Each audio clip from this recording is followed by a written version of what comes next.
ahora centrarnos exclusivamente en la Liga, y por lo tanto, bueno, pues somos conscientes de la dificultad, pero también somos conscientes y lo sabemos que si hacemos las cosas bien, porque ya lo hemos demostrado con equipos muy bien clasificados, con equipos que estaban arriba, pues si hacemos las cosas bien, pues tenemos nuestras opciones.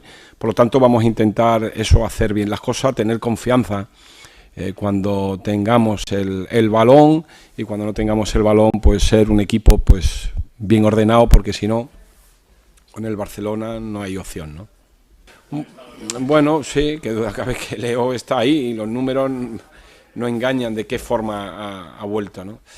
Pero bueno, el Barcelona es que, fijaros la primera vuelta que ha hecho sin Messi, es que ha hecho una vuelta espectacular, ha hecho una vuelta sensacional. Por lo tanto, bueno, pues ahora con la vuelta de Leo, pues siempre te hace mucho más complicado. No me gusta que un futbolista, por una desgracia, siempre he dicho que lo peor para un profesional es una desgracia, una lesión, y no podemos ir.